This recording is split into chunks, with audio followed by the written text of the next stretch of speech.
The will to truth, which is to tempt us to many a hazardous enterprise, the famous truthfulness of which all philosophers have hitherto spoken with respect, what questions has this will to truth not laid before us? What strange, perplexing, questionable questions! It is already a long story, yet it seems as if it were hardly commenced. Is it any wonder if we at last grow distrustful, lose patience, and turn impatiently away?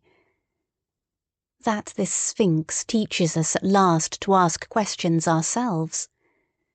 Who is it really that puts questions to us here? What really is this willed truth in us? In fact, we made a long halt at the question as to the origin of this will, until at last we came to an absolute standstill before a yet more fundamental question. We inquired about the value of this will. Granted that we want the truth, why not rather untruth, and uncertainty, even ignorance? The problem of the value of truth presented itself before us, or was it we who presented ourselves before the problem? Which of us is the Oedipus here, which the Sphinx? It would seem to be a rendezvous of questions and notes of interrogation. And could it be believed that it at last seems to us as if the problem had never been propounded before, as if we were the first to discern it, get a sight of it, and risk raising it? For there is risk in raising it, perhaps there is no greater risk. 2. How could anything originate out of its opposite? For example, truth out of error, or the will to truth out of the will to deception, or the generous deed out of selfishness, or the pure sun-bright vision of the wise man out of covetousness. Such genesis is impossible. Whoever dreams of it is a fool, nay, worse than a fool. Things of the highest value must have a different origin, an origin of their own. In this transitory, seductive, illusory, paltry world, in this turmoil of delusion and cupidity, they cannot have their source.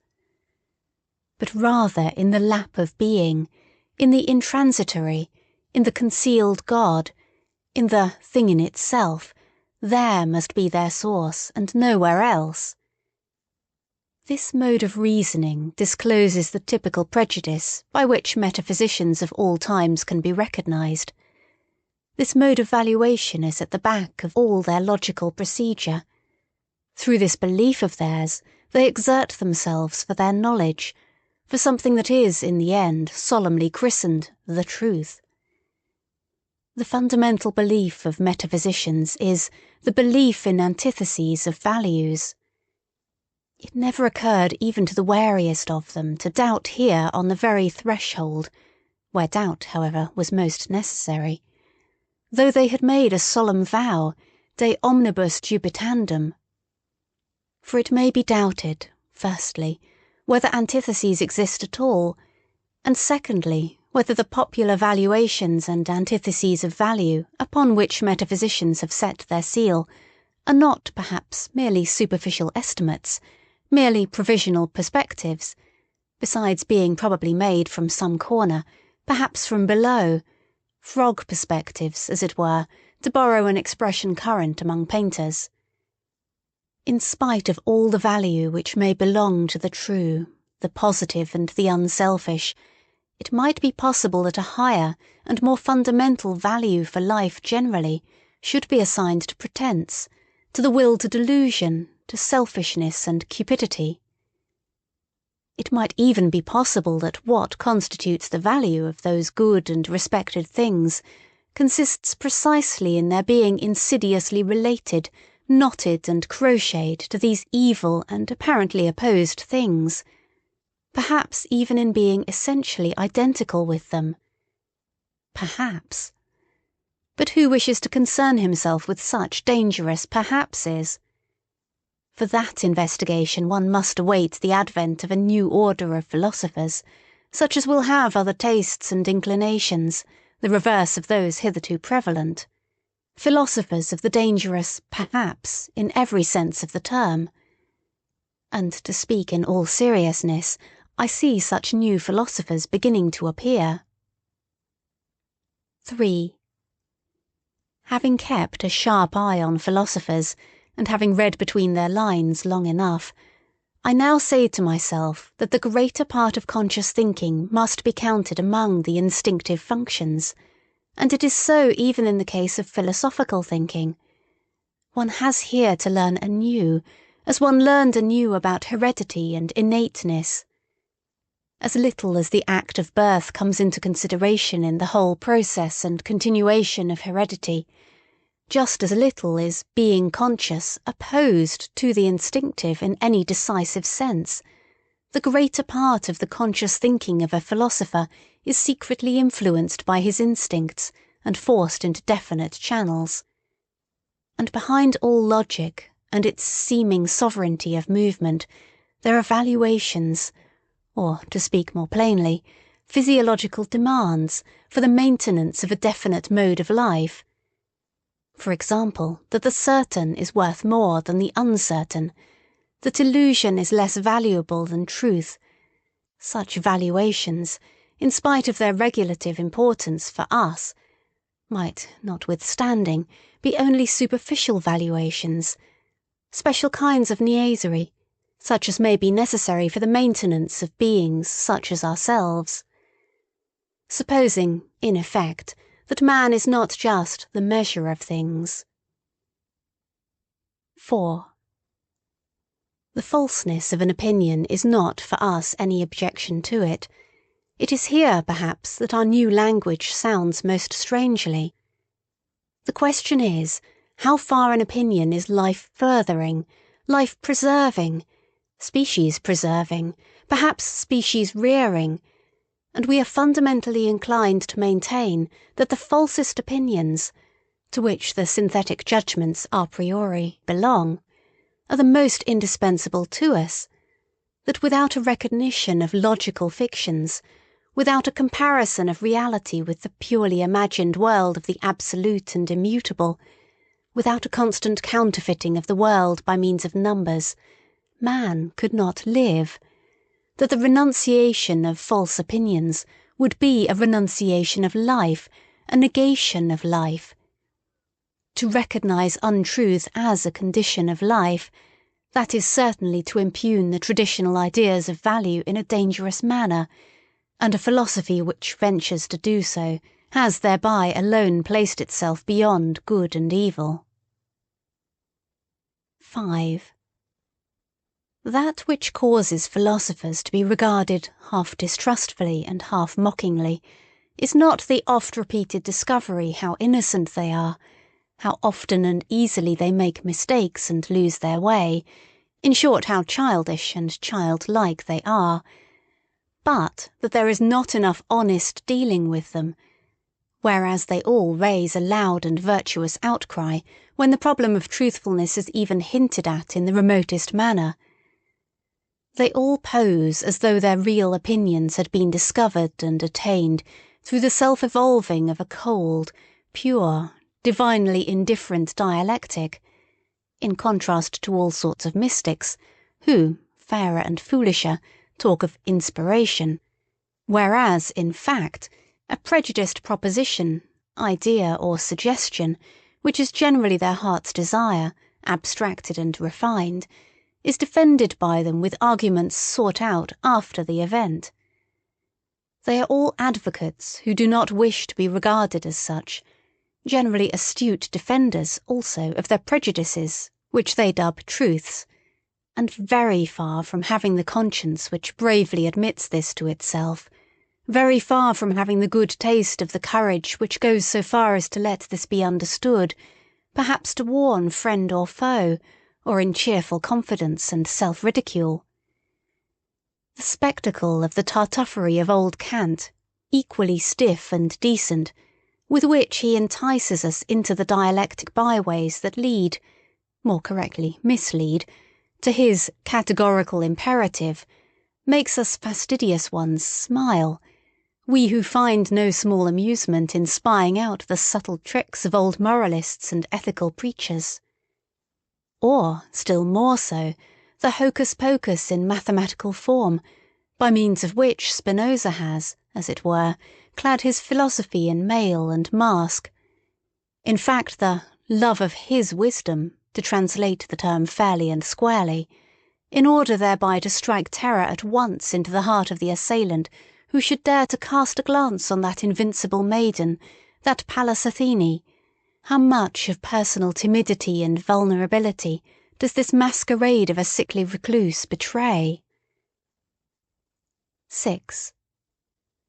It has gradually become clear to me what every great philosophy up till now has consisted of, namely the confession of its originator, and a species of involuntary and unconscious autobiography, and moreover that the moral, or immoral, purpose in every philosophy has constituted the true vital germ out of which the entire plant has always grown. Indeed, to understand how the abstrusest metaphysical assertions of a philosopher have been arrived at, it is always well, and wise, to first ask oneself, what morality do they, or does he, aim at? Accordingly, I do not believe that an impulse to knowledge is the father of philosophy, but that another impulse, here as elsewhere, has only made use of knowledge, and mistaken knowledge, as an instrument.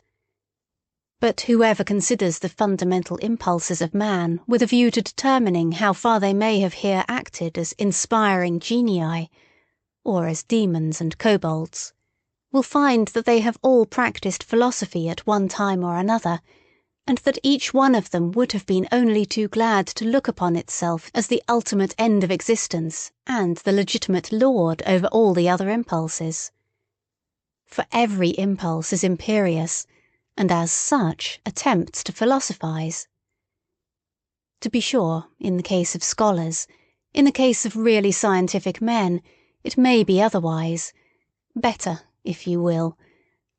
There they may really be such a thing as an impulse to knowledge, some kind of small independent clockwork, which, when well wound up, works away industriously to that end, without the rest of the scholarly impulses taking any material part therein. The actual interests of the scholar, therefore, are generally in quite another direction, in the family, perhaps, or in money-making, or in politics. It is, in fact, almost indifferent at what point of research his little machine is placed, and whether the hopeful young worker becomes a good philologist, a mushroom specialist, or a chemist. He is not characterised by becoming this or that.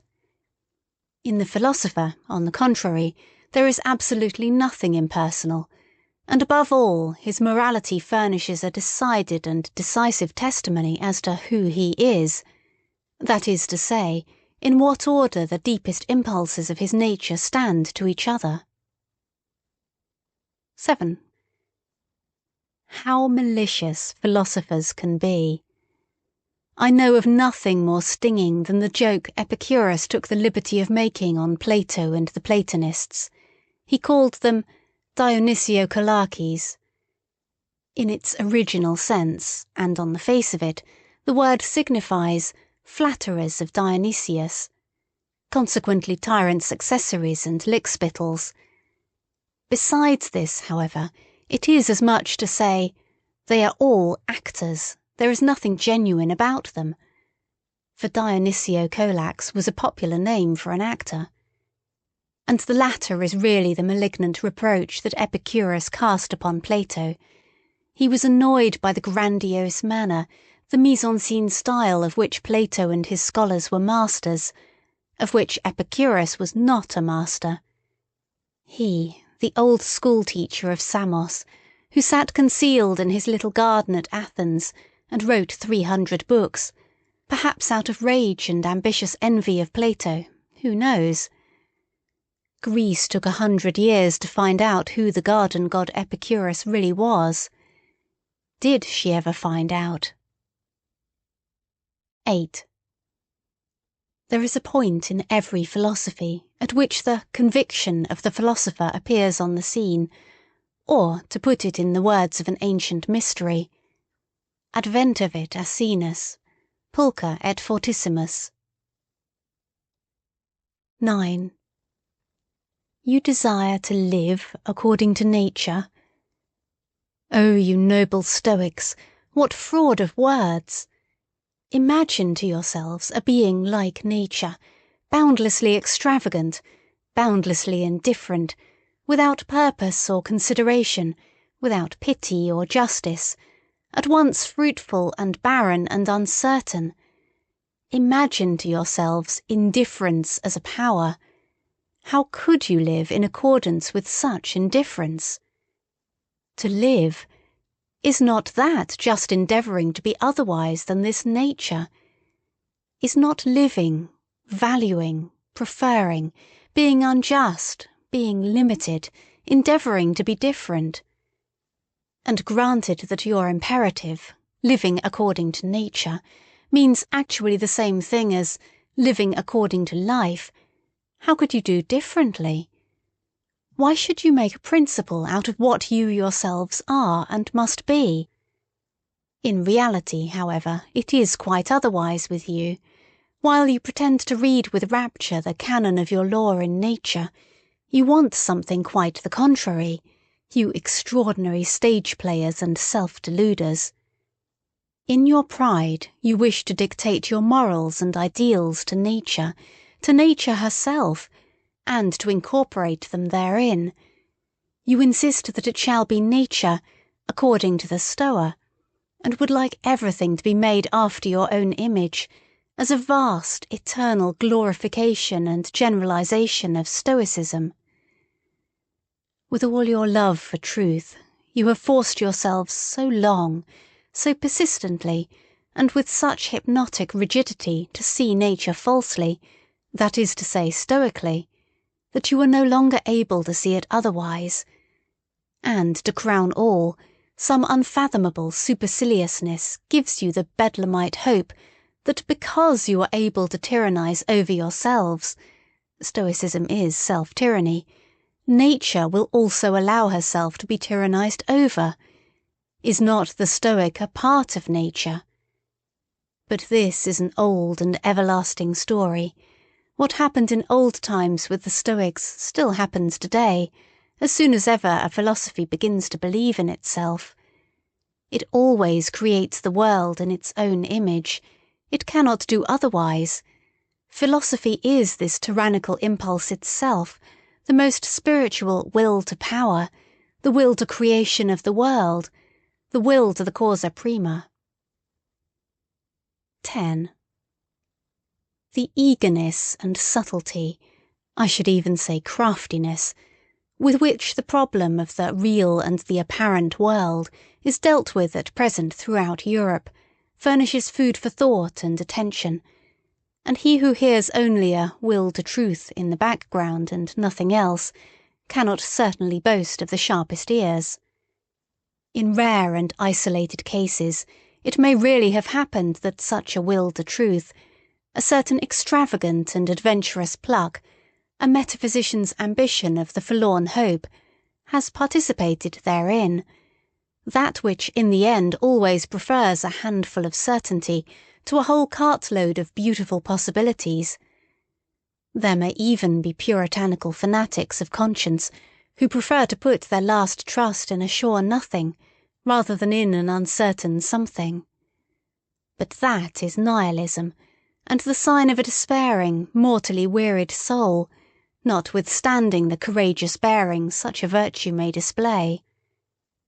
It seems, however, to be otherwise with stronger and livelier thinkers who are still eager for life, in that they side against appearance, and speak superciliously of perspective, in that they rank the credibility of their own bodies about as low as the credibility of the ocular evidence that the earth stands still, and thus apparently allowing with complacency their securest possession to escape.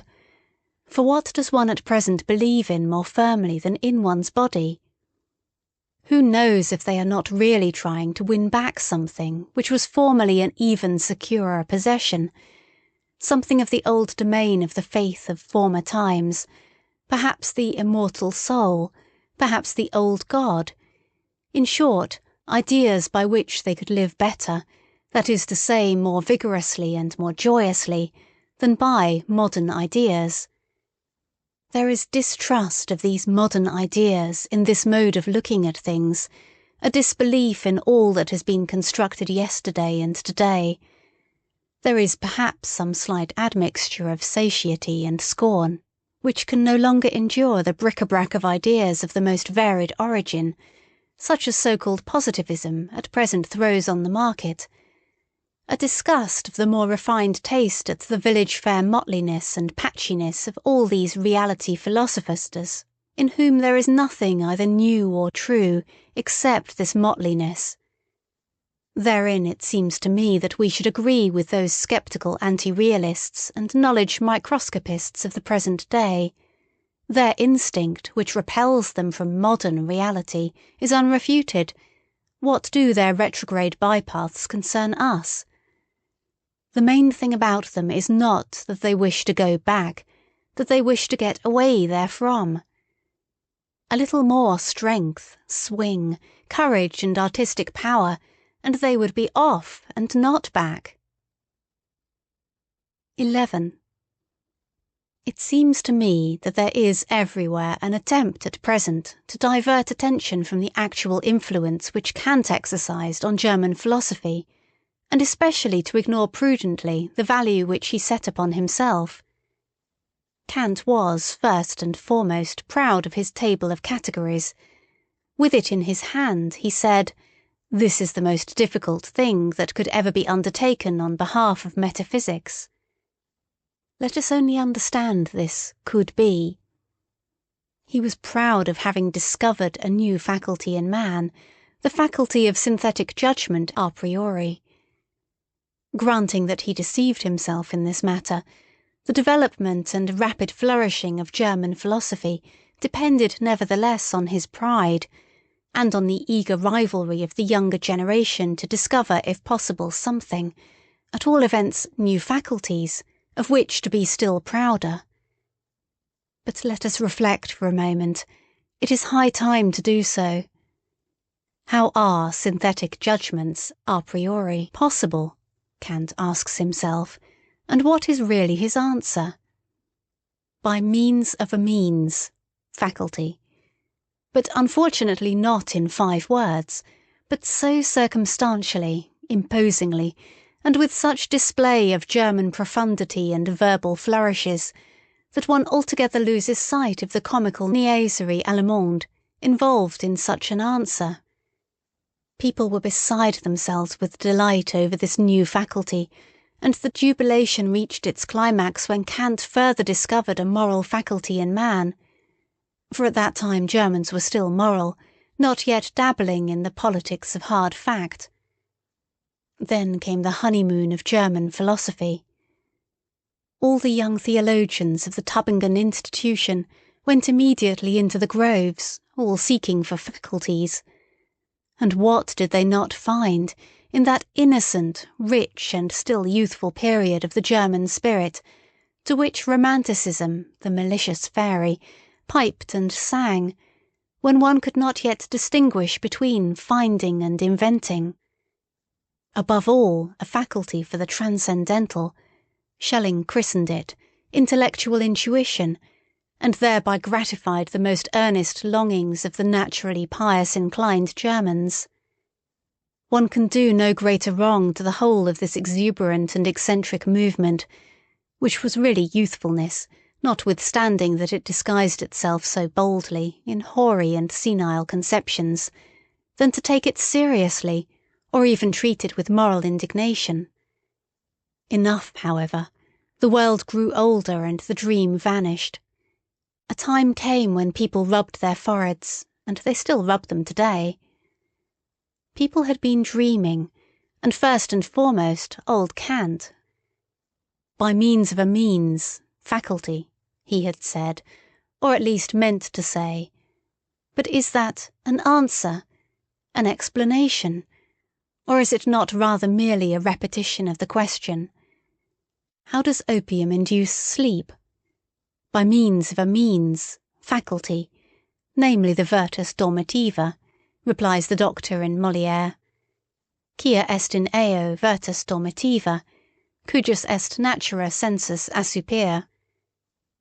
But such replies belong to the realm of comedy, and it is high time to replace the Kantian question, how are synthetic judgments a priori possible, by another question, why is belief in such judgments necessary? In effect, it is high time that we should understand that such judgments must be believed to be true for the sake of the preservation of creatures like ourselves, though they might still naturally be false judgments. Or, more plainly spoken, and roughly and readily, synthetic judgments a priori should not be possible at all. We have no right to them. In our mouths they are nothing but false judgments. Only, of course, the belief in their truth is necessary, as plausible belief and ocular evidence belong to the perspective view of life. And finally, to call to mind the enormous influence which German philosophy, I hope you understand its right to inverted commas, goosefeet, has exercised throughout the whole of Europe, there is no doubt that a certain virtus dormitiva had a share in it. Thanks to German philosophy, it was a delight to the noble idlers, the virtuous, the mystics, the artistes, the three-fourths Christians, and the political obscurantists of all nations, to find an antidote to the still overwhelming sensualism which overflowed from the last century into this, in short, sensus assoupir. 12. As regards materialistic atomism, it is one of the best refuted theories that have been advanced, and in Europe there is now perhaps no one in the learned world so unscholarly as to attach serious signification to it, except for convenient everyday use, as an abbreviation of the means of expression, thanks chiefly to the Pole Boskowicz. He and the Pole Copernicus have hitherto been the greatest and most successful opponents of ocular evidence. For while Copernicus has persuaded us to believe, contrary to all the senses, that the earth does not stand fast, Boskowicz has taught us to abjure the belief in the last thing that stood fast of the earth, the belief in substance, in matter, in the earth residuum and particle atom. It is the greatest triumph over the senses that has hitherto been gained on earth. One must, however, go still further, and also declare war, relentless war to the knife, against the atomistic requirements, which still lead a dangerous afterlife in places where no one suspects them, like the more celebrated metaphysical requirements. One must also, above all, give the finishing stroke to that other and more portentous atomism which Christianity has taught best and longest, the soul atomism. Let it be permitted to designate by this expression the belief which regards the soul as something indestructible, eternal, indivisible, as a monad, as an atomon. This belief ought to be expelled from science.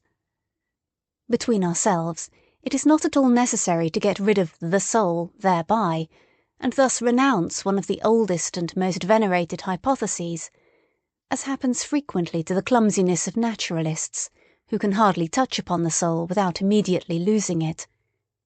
But the way is open for new acceptations and refinements of the soul hypothesis, and such conceptions as mortal soul and soul of subjective multiplicity and soul as social structure of the instincts and passions want henceforth to have legitimate rights in science. In that the new psychologist is about to put an end to the superstitions which have hitherto flourished with almost tropical luxuriance around the idea of the soul, he is really, as it were, thrusting himself into a new desert and a new distrust. It is possible that the older psychologists had a merrier and more comfortable time of it. Eventually, however, he finds that precisely thereby he is also condemned to invent, and who knows, perhaps to discover the new. 13. Psychologists should bethink themselves before putting down the instinct of self-preservation as the cardinal instinct of an organic being. A living thing seeks above all to discharge its strength.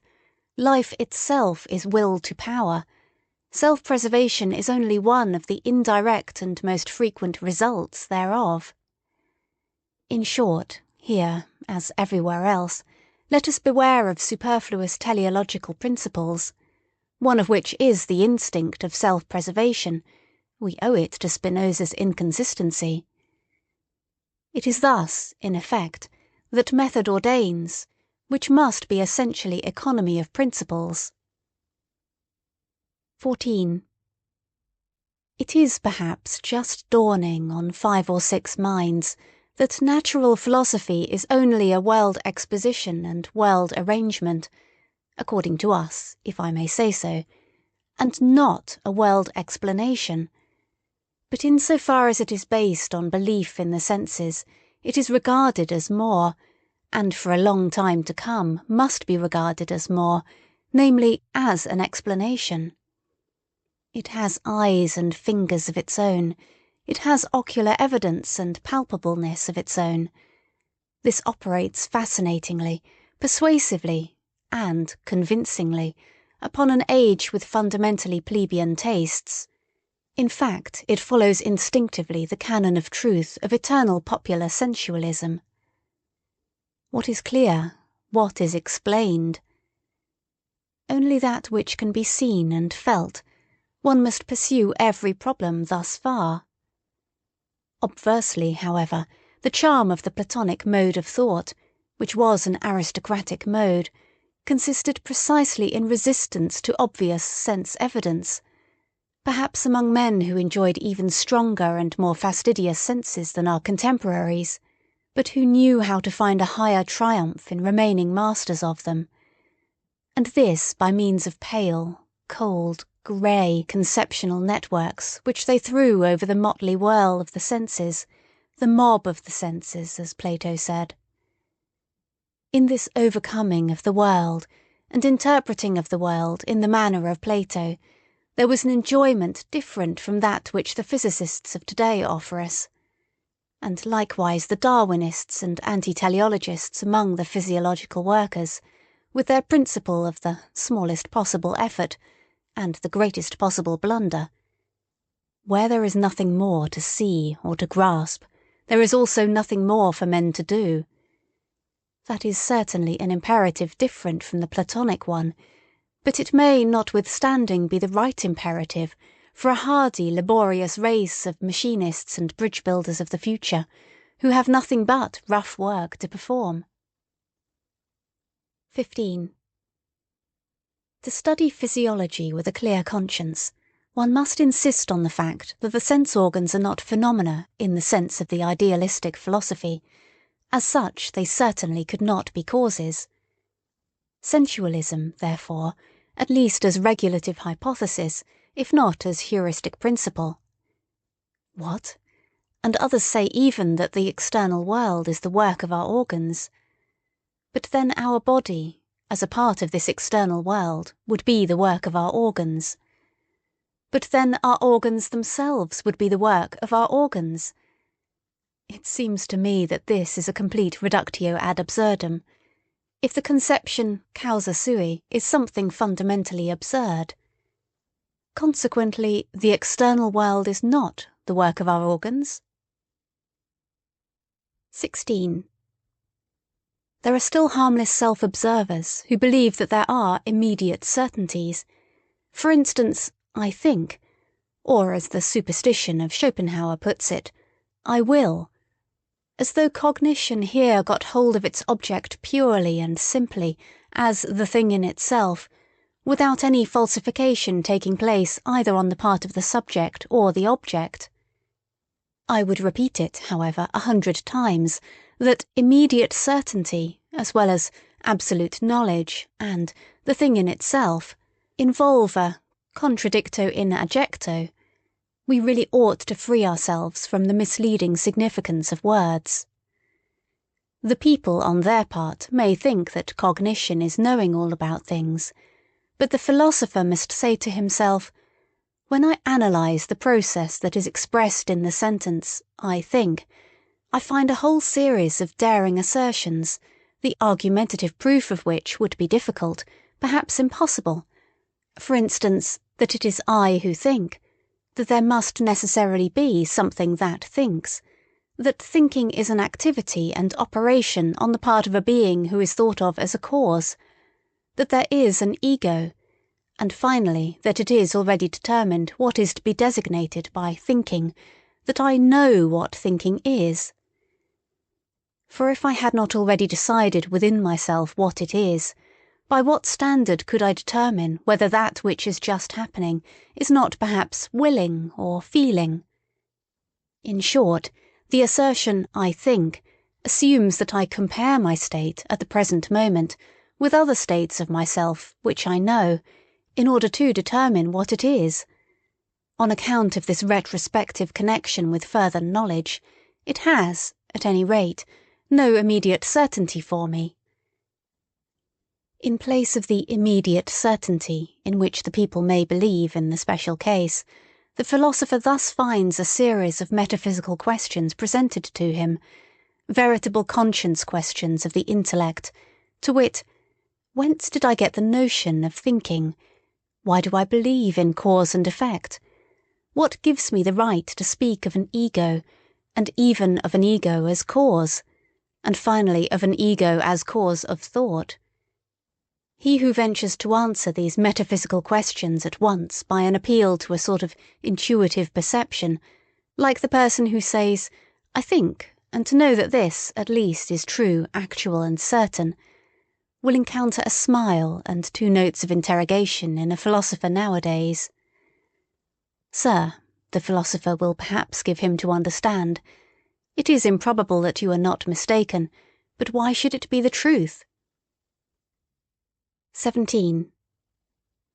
With regard to the superstitions of logicians, I shall never tire of emphasising a small, terse fact which is unwillingly recognised by these credulous minds, namely that a thought comes when it wishes, and not when I wish.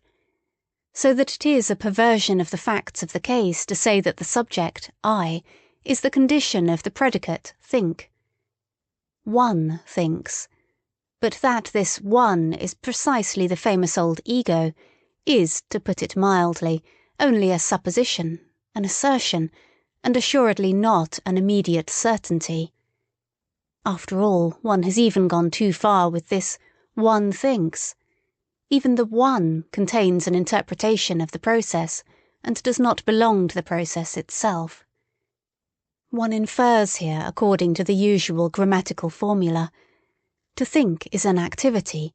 Every activity requires an agency that is active. Consequently, it was pretty much on the same lines that the older atomism sought, besides the operating power, the material particle wherein it resides and out of which it operates, the atom. More rigorous minds, however, learnt at last to get along without this earth residuum, and perhaps some day we shall accustom ourselves, even from the logician's point of view, to get along without the little one, to which the worthy old ego has refined itself. 18. It is certainly not the least charm of a theory that it is refutable. It is precisely thereby that it attracts the more subtle minds. It seems that the 100 times refuted theory of the free will owes its persistence to this charm alone. Someone is always appearing who feels himself strong enough to refute it. 19. Philosophers are accustomed to speak of the will as though it were the best known thing in the world. Indeed, Schopenhauer has given us to understand that the will alone is really known to us, absolutely and completely known, without deduction or addition. But it again and again seems to me that in this case Schopenhauer also only did what philosophers are in the habit of doing. He seems to have adopted a popular prejudice and exaggerated it. Willing seems to me to be above all something complicated, something that is a unity only in name, and it is precisely in a name that popular prejudice lurks, which has got the mastery over the inadequate precautions of philosophers in all ages. So let us for once be more cautious, let us be unphilosophical, let us say that in all willing there is firstly a plurality of sensations, namely the sensation of the condition away from which we go, the sensation of the condition towards which we go, the sensation of this from and towards itself, and then besides an accompanying muscular sensation, which, even without our putting in motion arms and legs, commences its action by force of habit directly we will anything. Therefore, just as sensations, and indeed many kinds of sensations, are to be recognised as ingredients of the will, so, in the second place, thinking is also to be recognised. In every act of the will there is a ruling thought, and let us not imagine it possible to sever this thought from the willing, as if the will would then remain over. In the third place, the will is not only a complex of sensation and thinking, but it is above all an emotion, and in fact the emotion of the command. That which is termed freedom of the will is essentially the emotion of supremacy in respect to him who must obey. I am free, he must obey. This consciousness is inherent in every will. And equally so the straining of the attention, the straight look which fixes itself exclusively on one thing, the unconditional judgment that this and nothing else is necessary now, the inward certainty that obedience will be rendered, and whatever else pertains to the position of the commander. A man who wills commands something within himself which renders obedience, or which he believes renders obedience. But now let us notice what is the strangest thing about the will, this affair so extremely complex, for which the people have only one name. Inasmuch as in the given circumstances we are at the same time the commanding and the obeying parties, and as the obeying party we know the sensations of constraint, impulsion, pressure, resistance and motion, which usually commence immediately after the act of will.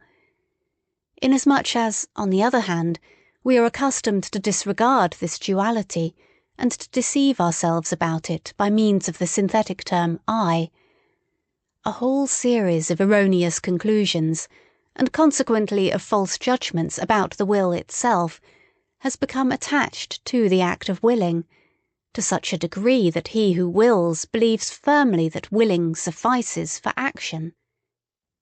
Since in the majority of cases there has only been exercise of will when the effect of the command, consequently obedience and therefore action, was to be expected, the appearance has translated itself into the sentiment, as if there were a necessity of effect. In a word, he who wills believes with a fair amount of certainty that will and action are somehow one. He ascribes the success, the carrying out of the willing, to the will itself, and thereby enjoys an increase of the sensation of power which accompanies all success. Freedom of will, that is the expression for the complex state of delight of the person exercising volition, who commands and, at the same time, identifies himself with the executor of the order, who, as such, enjoys also the triumph over obstacles, but thinks within himself that it was really his own will that overcame them. In this way the person exercising volition adds the feelings of delight of his successful executive instruments, the useful underwills or undersouls. Indeed, our body is but a social structure composed of many souls, to his feelings of delight as commander. L'effet c'est moi. What happens here is what happens in every well-constructed and happy commonwealth, namely, that the governing class identifies itself with the successes of the commonwealth. In all willing it is absolutely a question of commanding and obeying. On the basis, as already said, of a social structure composed of many souls, on which account a philosopher should claim the right to include willing as such within the sphere of morals, regarded as the doctrine of the relations of supremacy under which the phenomenon of life manifests itself. 20. That the separate philosophical ideas are not anything optional or autonomously evolving, but grow up in connection and relationship with each other, that, however suddenly and arbitrarily they seem to appear in the history of thought, they nevertheless belong just as much to a system as the collective members of the fauna of a continent, is betrayed in the end by the circumstance how unfailingly the most diverse philosophers always fill in again a definite fundamental scheme of possible philosophies. Under an invisible spell, they always revolve once more in the same orbit, however independent of each other they may feel themselves with their critical or systematic wills. Something within them leads them, something impels them in definite order the one after the other, to wit, the innate methodology and relationship of their ideas. Their thinking is, in fact, far less a discovery than a re-recognising, a remembering, a return and a homecoming to a far-off, ancient, common household of the soul, out of which those ideas formerly grew. Philosophising is so far a kind of atavism of the highest order. The wonderful family resemblance of all Indian, Greek and German philosophising is easily enough explained. In fact, where there is affinity of language, owing to the common philosophy of grammar, I mean owing to the unconscious domination and guidance of similar grammatical functions, it cannot but be that everything is prepared at the outset for a similar development and succession of philosophical systems, just as the way seems barred against certain other possibilities of world interpretation. It is highly probable that philosophers within the domain of the Ural-Altaic languages, where the conception of the subject is least developed, look otherwise into the world, and will be found on paths of thought different from those of the Indo-Germans and Mussulmans. The spell of certain grammatical functions is ultimately also the spell of physiological valuations and racial conditions. So much by way of rejecting Locke's superficiality with regard to the origin of ideas. 21. The causa sui is the best self-contradiction that has yet been conceived. It is a sort of logical violation and unnaturalness. But the extravagant pride of man has managed to entangle itself, profoundly and frightfully, with this very folly. The desire for freedom of will in the superlative, metaphysical sense, such as still holds sway, unfortunately, in the minds of the half-educated, the desire to bear the entire and ultimate responsibility for one's actions oneself, and to absolve God, the world, ancestors, chance and society therefrom, involves nothing less than to be precisely this causa sui, and, with more than Munchausen daring, to pull oneself up into existence by the hair out of the slough of nothingness. If anyone should find out in this manner the crass stupidity of the celebrated conception of free will, and put it out of his head altogether, I beg of him to carry his enlightenment a step further, and also put out of his head the contrary of this monstrous conception of free will, I mean non-free will, which is tantamount to a misuse of cause and effect. One should not wrongly materialise cause and effect, as the natural philosophers do, and whoever like them naturalise in thinking at present, according to the prevailing mechanical doltishness which makes the cause press and push until it effects its end. One should use cause and effect only as pure conceptions, that is to say, as conventional fictions for the purpose of designation and mutual understanding, not for explanation. In being in itself, there is nothing of casual connection, of necessity, or of psychological non-freedom. There the effect does not follow the cause. There law does not obtain. It is we alone who have devised cause, sequence, reciprocity, relativity, constraint, number, law, freedom, motive, and purpose. And when we interpret and intermix this symbol world, as being in itself, with things, we act once more as we have always acted, mythologically. The non-free will is mythology. In real life it is only a question of strong and weak wills. It is almost always a symptom of what is lacking in himself, when a thinker, in every causal connection and psychological necessity, manifests something of compulsion, indigence, obsequiousness, oppression and non-freedom. It is suspicious to have such feelings. The person betrays himself. And in general, if I have observed correctly, the non-freedom of the will is regarded as a problem from two entirely opposite standpoints, but always in a profoundly personal manner. Some will not give up their responsibility, their belief in themselves, the personal right to their merits at any price. The vain races belong to this class. Others, on the contrary, do not wish to be answerable for anything or blamed for anything, and owing to an inward self-contempt, seek to get out of the business, no matter how. The latter, when they write books, are in the habit at present of taking the side of criminals.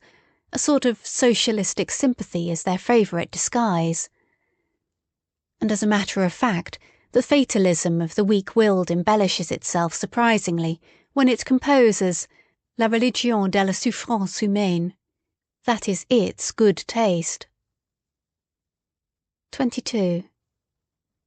Let me be pardoned, as an old philologist who cannot desist from the mischief of putting his finger on bad modes of interpretation, but nature's conformity to law, of which you physicists talk so proudly, as though, why, it exists only owing to your interpretation and bad philology. It is no matter of fact, no text, but rather just a naively humanitarian adjustment and perversion of meaning, with which you make abundant concessions to the democratic instincts of the modern soul. Everywhere equality before the law, nature is not different in that respect, nor better than we. A fine instance of secret motive, in which the vulgar antagonism to everything privileged and autocratic, likewise a second and more refined atheism, is once more disguised. Ni Dieu, ni maître. That also is what you want. And therefore, cheers for natural law. Is it not so? But, as has been said, that is interpretation, not text, and somebody might come along who, with opposite intentions and modes of interpretation, could read out of the same nature, and with regard to the same phenomena, just the tyrannically inconsiderate and relentless enforcement of the claims of power. An interpreter who should so place the unexceptionalness and unconditionalness of all will to power before your eyes, that almost every word, and the word tyranny itself, would eventually seem unsuitable, or like a weakening and softening metaphor, as being too human, and who should, nevertheless, end by asserting the same about this world as you do, namely that it has a necessary and calculable course, not, however, because laws obtain in it, but because they are absolutely lacking, and every power effects its ultimate consequences every moment. Granted that this is also only interpretation, and you will be eager enough to make this objection? Well, so much the better. 23. All psychology hitherto has run aground on moral prejudices and timidities. It has not dared to launch out into the depths. Insofar as it is allowable to recognise in that which has hitherto been written evidence of that which has hitherto been kept silent, it seems as if nobody had yet harboured the notion of psychology as the morphology and development doctrine of the will to power as I conceive of it. The power of moral prejudices has penetrated deeply into the most intellectual world, the world apparently most indifferent and unprejudiced, and has obviously operated in an injurious, obstructive, blinding and distorting manner. A proper physio-psychology has to contend with unconscious antagonism in the heart of the investigator. It has the heart against it even a doctrine of the reciprocal conditionalness of the good and the bad impulses, causes, as refined immorality, distress and aversion in a still strong and manly conscience, still more so, a doctrine of the derivation of all good impulses from bad ones. If, however, a person should regard even the emotions of hatred, envy, covetousness and imperiousness as life-conditioning emotions, as factors which must be present, fundamentally and essentially, in the general economy of life, which must, therefore, be further developed if life is to be further developed, he will suffer from such a view of things as from seasickness. And yet this hypothesis is far from being the strangest and most painful in this immense and almost new domain of dangerous knowledge, and there are in fact 100 good reasons why everyone should keep away from it who can do so. On the other hand, if one has once drifted hither with one's bark, well, very good, let us now set our teeth firmly, let us open our eyes and keep our hand fast on the helm. We sail away right over morality, we crush out, we destroy perhaps the remains of our own morality by daring to make our voyage thither, but what do we matter? Never yet did a profounder world of insight reveal itself to daring travellers and adventurers, and the psychologist who thus makes a sacrifice. It is not the sacrificio dell'intelletto.